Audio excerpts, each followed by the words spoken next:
Good afternoon and namaste to you all. Myself Santosh Pasnet as a science teacher of grade 6. Welcome to you all in this distance learning education organized by PAPSON. Today we are going to learn the biology section. Biology classification of plants.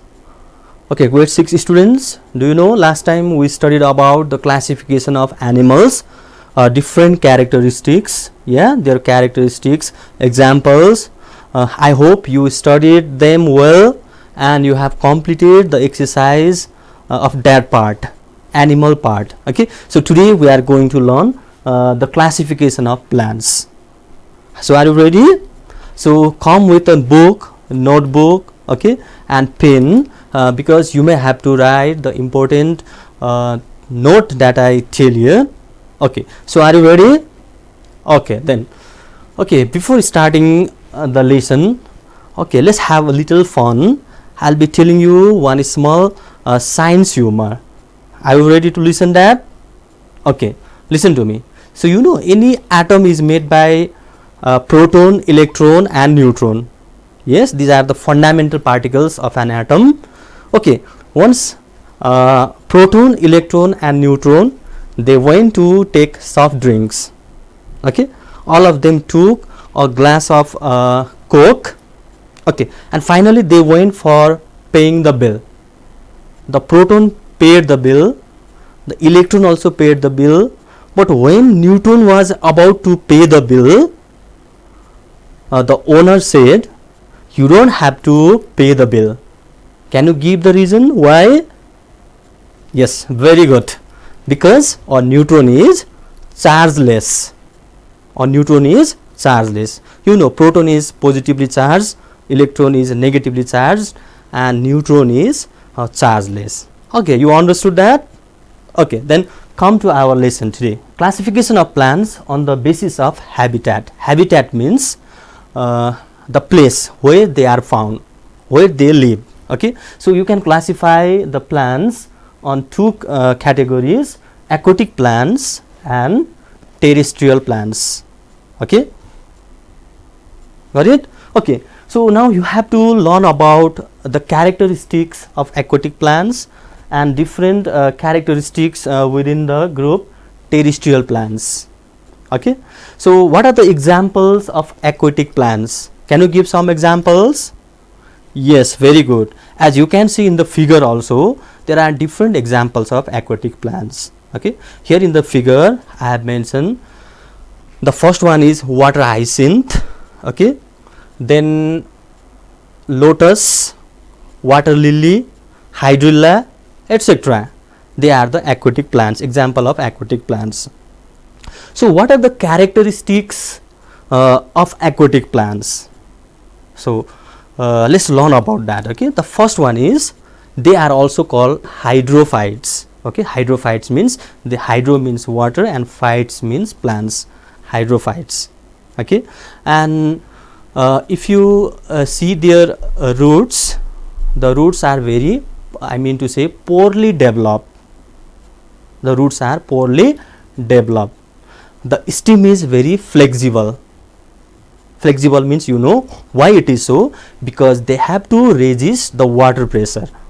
You know the water is giving pressure. If the stem is not flexible, the stem may break. So to resist water pressure, they have got flexible stem. And also they have got hollow space inside the stem. Do you know, because of the hollow space, the stem becomes light and they can easily float in the water. The next point you can understand, the aquatic plants have waxy substance all over their body. Waxy or oily substance. What does waxy means? Made up of wax.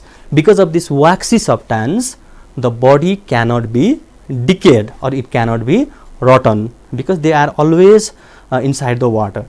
The water may decay the plants, and to prevent it from decaying, they have got waxy substance.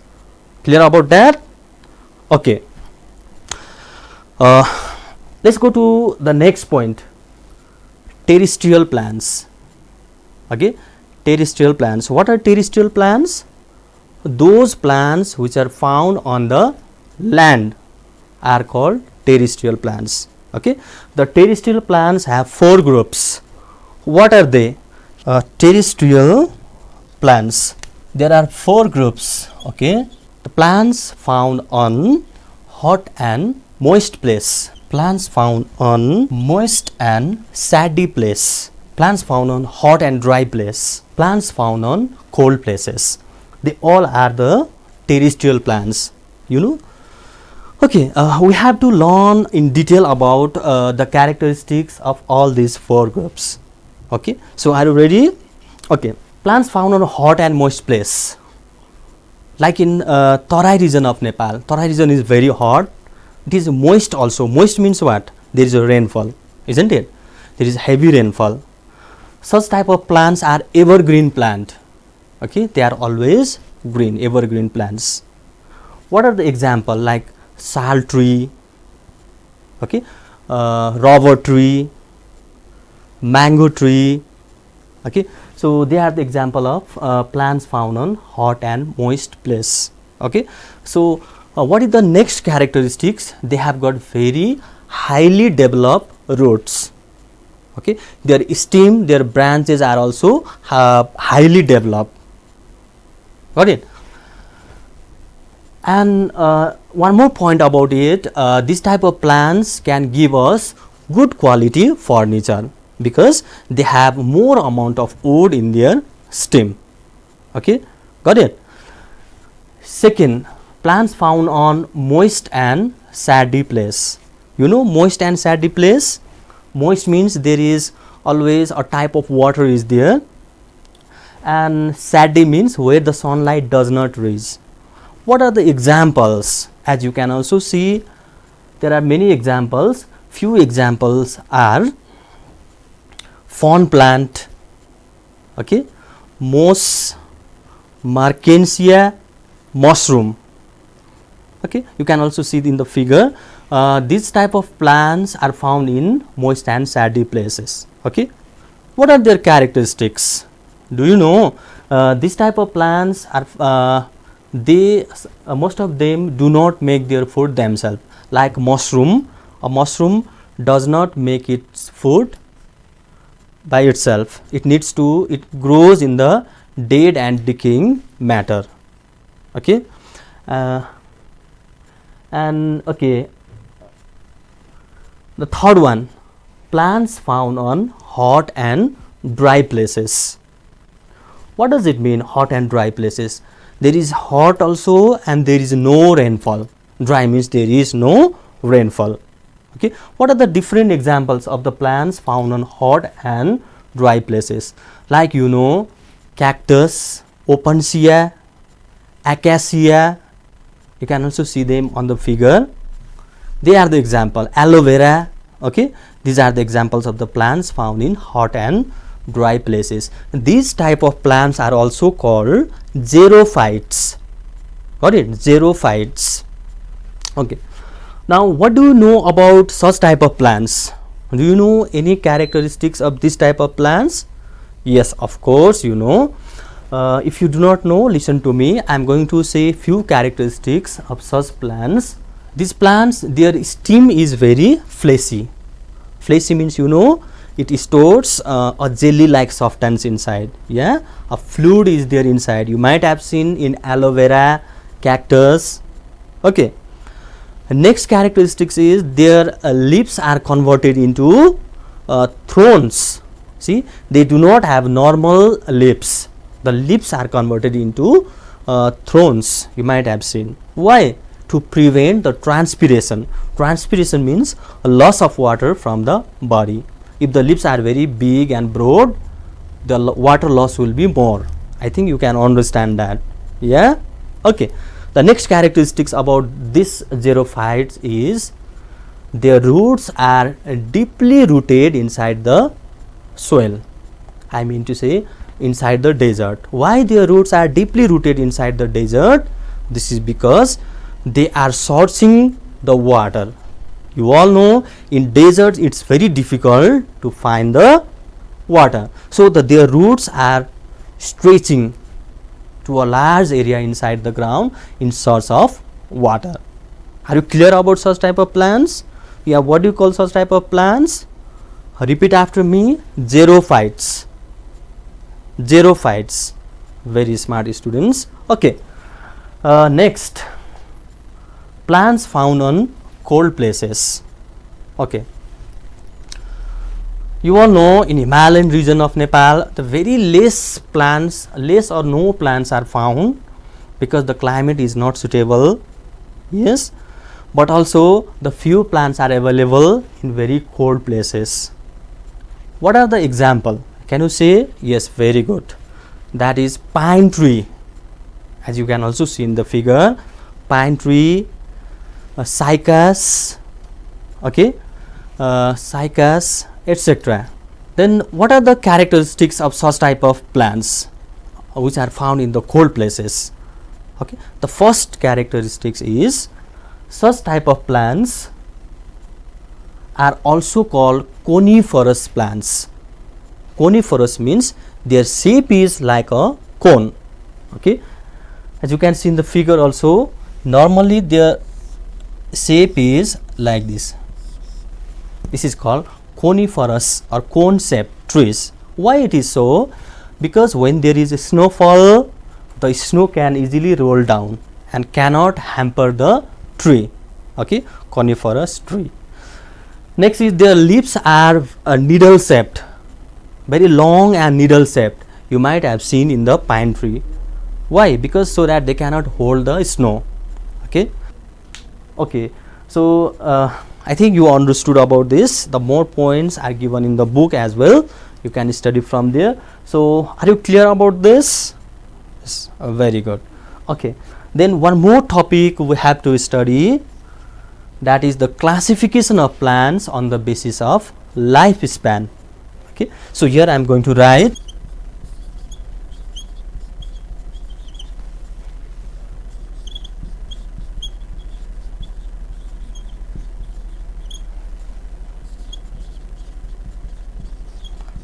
lifespan. Lifespan means how many years they survive. Okay, so you can classify the plants into three groups. The first one is annual plants: maize, mustard, wheat, barley, paddy, etc.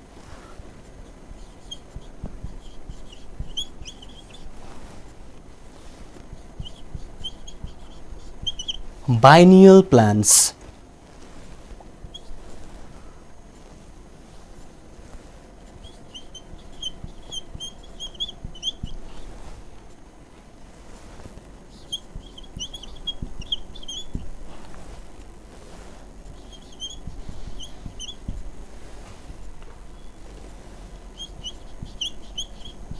so these are the examples. Okay, biennial plants. Okay, I am going to explain what are they. Third,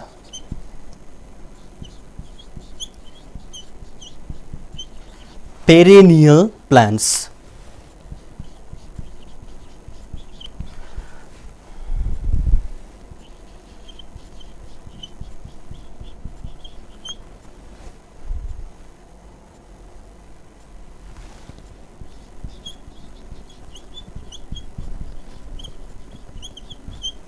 Okay, so here I have mentioned some examples. Again, listen to me very carefully.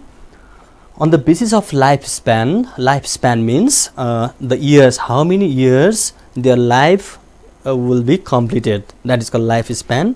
You can classify the plants into three categories: annual plants, biennial plants, and perennial plants. Okay, so what do you mean by them? Listen to me. Annual plants means those plants which live for 1 year. That means within 1 year we grow them and we get the food from them. Their life, we harvest them and their life will be completed within year. Okay, as you can see in the figure also, the examples are maize, mustard, wheat, barley, paddy, etc. Okay, simply understand they live for only 1 year. Okay, Second one, biennial plants. As the name itself say, bi means 2. That means they live for how many years? Of course, 2 years. So those plants which live for 2 years are called biennial plants. Okay. Example, cabbage, radish, onion, carrot, etc. That means in 1 year they grow, and in next year the seeds, the fruits and seeds, flowers and fruits are developed, and we consume the fruits, isn't it? Okay, very good. Third one, perennial plants. Perennial plants means those plants which live for more than 2 years. There are many examples. Usually they are the big trees. Okay, they are the big trees. What are the examples? Apple, pine, orange, mango, and many more. So most of the trees you see around you, they live for more than 2 years. So they are perennial plants. Are you clear about this? Okay, very good. Okay, so now one last portion we are going to discuss. After that we will end our class. That is monocotyledon and dicotyledon. Okay, or monocotyledonous plant and dicotyledonous plants.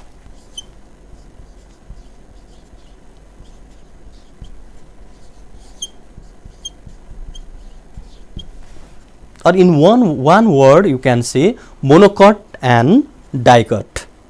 Okay, monocotyledonous plants and dicotyledonous plants, or also you can say monocot and dicot. What do you mean by them? Okay, first listen to me. Have you ever observed the seeds of the plants from very near? Of course you might have. Like rice seed, there is only one part in it. But if you see the pea seed or gram seed, there are 2 parts. Am I right? Okay.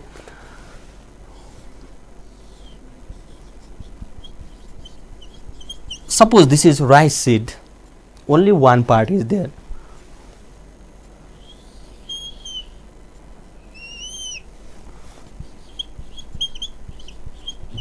If you see the pea seed, there are 2 parts, and this single part is called cotyledon. Cotyledon. Okay.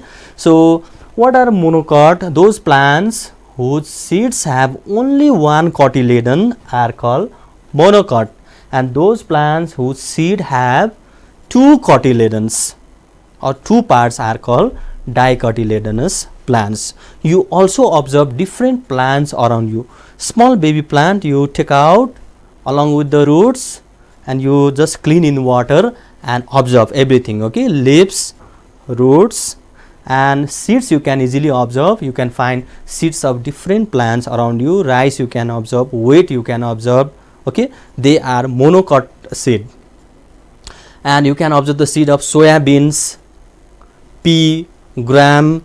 Okay, they are the seeds of, I mean to say, dicotyledonous seed. Dicotyledon. Okay, and what are the difference in their different parts? Let's see here. Monocot root. If you observe the roots of monocotyledonous plants, okay, the roots are fiber like. There is no any main root or branches like that. Okay, the roots all appear from the same portion, and their length are also very same. This type of root system is called fibrous root system. Okay, fibrous root system. All monocotyledonous plants have fibrous root system.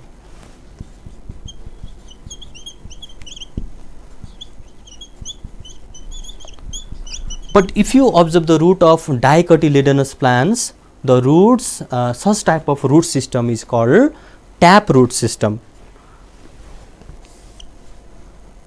There is a main root, and from the main roots the branches come out, and these branches are called secondary roots, and from those branches again small hair like roots they appear, they are called tertiary roots. Okay, this is all about the roots. What about the leaves of monocot and dicot? Okay, look at the figure here. If you observe the leaf of monocot, the leaf is very long, okay, and there is no cross veins in the leaves. Okay, these are the veins. The veins are moving parallel, straight. They are not crossed. Such type of combination of veins are called parallel venation. But if you observe the leaf of dicotyledon plants, dicot, what you can see, it is very broad. Suppose this is a peepal leaf. There is a midrib and there are cross veins.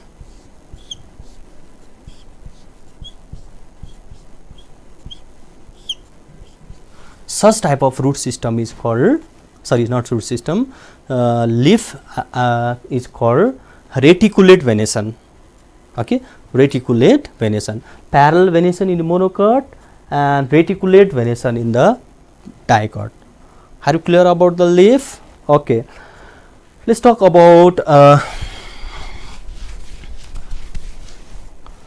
vascular bundle.